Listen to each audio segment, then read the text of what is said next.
For housing, it's a Department of Housing. But for compliance with ECCs, it's the EMB in the region. Yes. That should be the physical monitoring and the repertorial from the proponent. Opo, Madam Chair. There's an ongoing dispute about the cutting of trees in Monterrasas, dispute between DENR and the developer. So, ano ba talagang totoong kwento doon? Ilan ang pinutol? At kung mayroong mga pinutol na puno, ilan ang kailangan nilang ipalit sa mga naputol, saan nila ito gagawin? Good sponsor. No tree cutting permits were granted and 734 trees were cut. Okay. So, hindi totoo yung there are pagtanggi indigenous ng tree Monterrasas. species and the others are mahogany. Mahogany. So, indigenous and then hardwood. So, hindi totoo yung pagtanggi ng Monterrasas na pumutol sila ng 700 plus trees. DENR stands by that, Bakit yung Madam Chair. binibisita nyo once a year? Hindi, bago magpag-yung, kung binibisita nyo every year, sino dapat bumisita? Hindi nakita. 734, hindi mo bibisita. At ilan, Madam Chair, ang dapat ipalit dun sa 700 plus na indigenous at mahogany trees? At saan dapat itanim?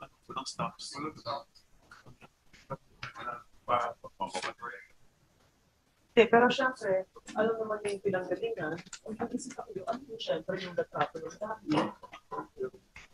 relapse. Yun ang hirap eh. Sa tingin ko talaga po, ay kulang ang ating pagka-stricto, kulang ang ating oversight, kulang ang ating seryoso sa ating trabaho. Kulang. And ilan po ang dapat ipalit sa 700 plus at saan po itatanim dapat, Madam Chair?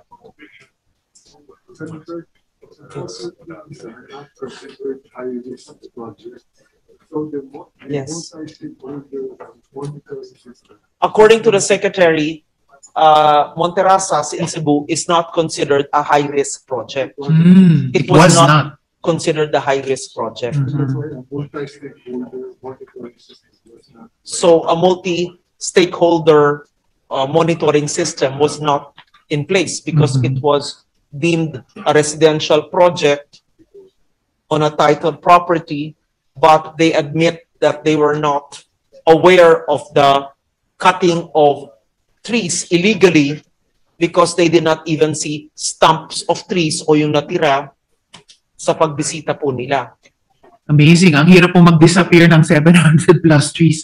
At saka po hindi nagkulang sa ilang mga taong nagbabala in the past few years. Sina Attorney Falsi, si Dr. Contreras ng UP Los Baños.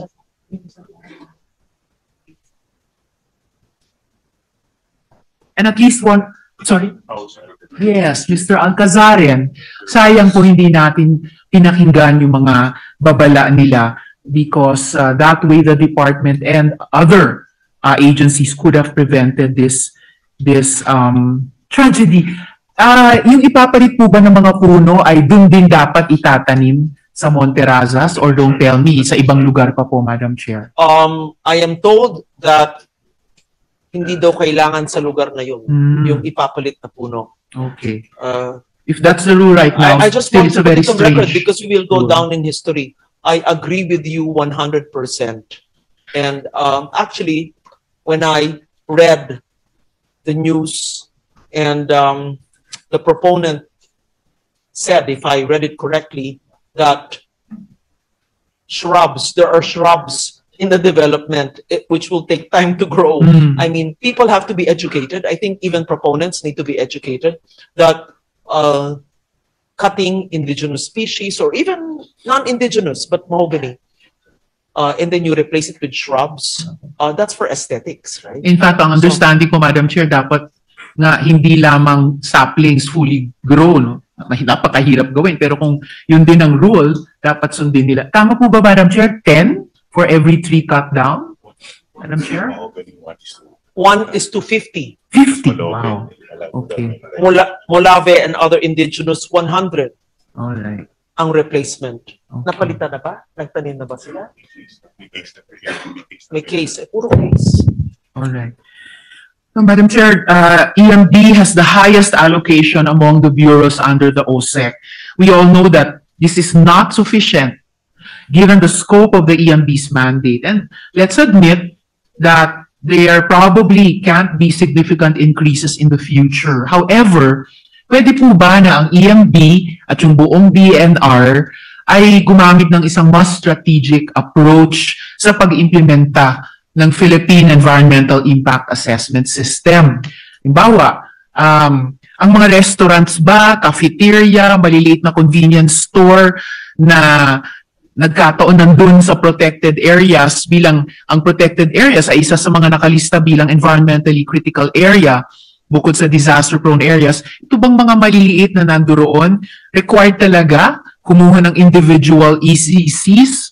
Or pwede ba yon yung sa mga maliliit na yon, pwedeng i-delegate dun sa building permit system sa ilalim ng National Building Code, Sanitation Code at iba pang batas para ang DENR at EMB dun talaga mag-focus sa malalaking stakeholders na may malaking environmental impact, Madam Chair. Kasi otherwise, it seems na yung regulatory use ng PEISS ay yung regulatory parang mas mabigat na siya kaysa sa kalikasan talaga niya bilang planning tool as envisioned sa PD 1586, Madam Chair. That there's a threshold for the issuance of ECCs. Are you reviewing it? Yeah, for example,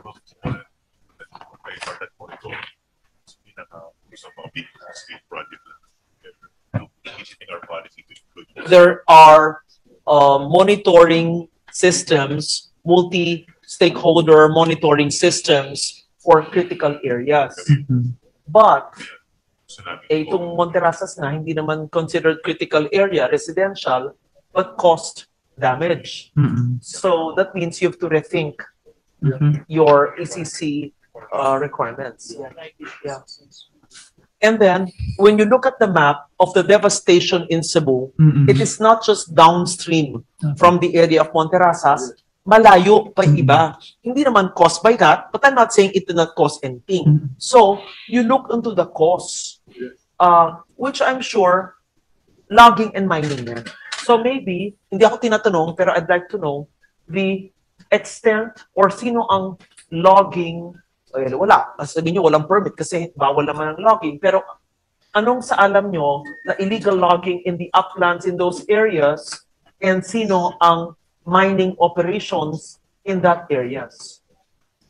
Kasi sigurado ako pag inuukay yung bundok, hindi naman ganun kakapal ang putik na bumagsak, hindi naman malinis na tubig, sabihin mo na maski isang buwan ng tubig ang nahulog sa 24 oras, talagang uka ang bundok ang upland.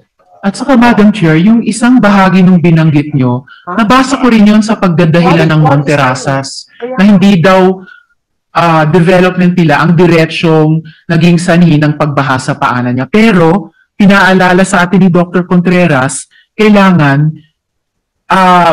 kilometro man ang layo niya dun sa disaster area, yung location daw ng Monterasas dapat ilagay sa hydrological context. Sa kung papaano siguro in-exacerbate ng Monterasas yung epekto ng mga tubig dun sa paanan niya. Madam Chair. I agree. In fact, I'm asking the DNR to submit all the proponents of quarrying in Cebu City and province, especially those in the areas that were affected, all those who have MPSAs, mining permits, if any. None? No, but these are not all protected areas. Just find out if there are mining permits and illegal logging practitioners. Of course, you would not admit there's illegal logging, but there could be, there are, because kita nyo, yung mga logs na nahulog. And then, so quarry, walang illegal logging doon? Kasi kalbo na. Quarry ang dahilan. Quarry and mining. mining. Yeah, mining and quarry. Huwag kayo muna mag-no. Imbestigahan nyo muna para sigurado kayo. Huwag kayo. Quarry. So the quarry permits for From the local below 5 hectares. is bigger province. So that's even that very basically. Yeah, that's small. The small quarry permits are care of the province. But these are the ones that do not go through. Sure. So whatever goes through you, whether it's logging, sabihin nyo wala, tignan nyo, baka meron. Kung meron pang nalalag doon, kasi alam ko kabundukan, eh, kalbo na rin.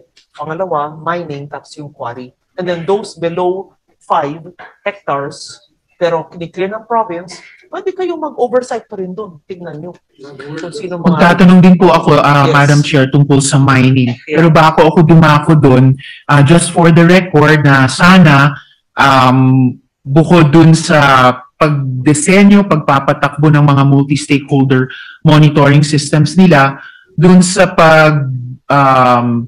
pag-improve ng approach sa PEISS, tignan din kung yung ibang mas maliliit ay pwede nilang i-deputize sa ibang mas appropriate na body para all eyes talaga on the bigger and the more impactful projects, Madam Chair. Just to correct what they Madam said. Chair. Sabi nyo walang MPSA. Meron 29. Sa Region 7. Sinasabi nyo, hindi sa Cebu ito. Check nyo muna bago kayo magsabi ng wala. Kung wala bang sa Cebu dito, sa Region 7. At saka apektado rin ng Negros Island region eh. Kung hindi ba kasama sa bilang nyo dito, kaka-create lang ng NIR eh. So i-check nyo. Madam Chair, sige, sa mga tanong ko na po tungkol sa mining. So una yung policy framework on transition minerals. So in December last year, during the deliberations over RA 12253 or the Enhanced Fiscal Mining Regime for Large-Scale Metallic Mining Law, DNR mentioned that drafting was ongoing of a policy framework on transition minerals, most importantly on the development of downstream industries to keep these critical minerals at home and minimize export of raw or semi-processed ore. Tapos na po ba itong framework, Madam Chair? My office requested a copy of this policy during the deliberations, Madam Chair. Huling paksa ko na po ito, Madam Chair, yung mining. The DNR has completed the draft. It is in the Office of the President. Okay. And makakahingi tayo ng kopya ngayon na or pagkatapos lumabas sa OP, Madam Chair? I think they can give us a draft. After this session, we can be furnished a draft. All right. Salamat, Madam Chair.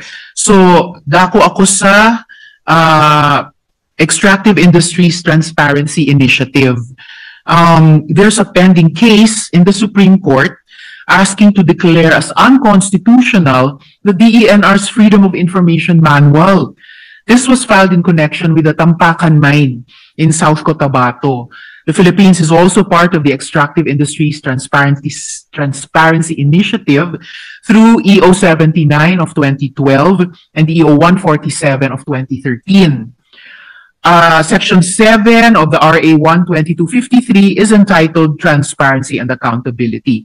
In 2026, so next year, yung taon na i-cover ng budget na ito, the country will be hosting the EITI's 10th Global Conference in Manila. So significant, unang dekada. Anong ginagawa ng DENR in collaboration sa ibang mga ahensya tulad ng Department of Finance para i-implement yung EITI Standard 6.1 at saka 6.4.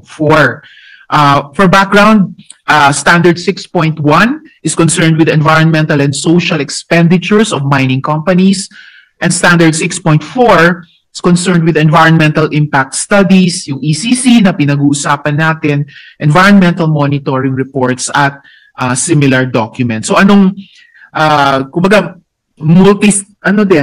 multi-agency collaboration ng DENR, lalo na sa DOF para i-implementa itong dalawang standards, Madam Chair. I am informed, Mr. President, that all operating metallic and non-metallic mines are mandated to join the EITI currently under the DOF. I think we left we were not compliant?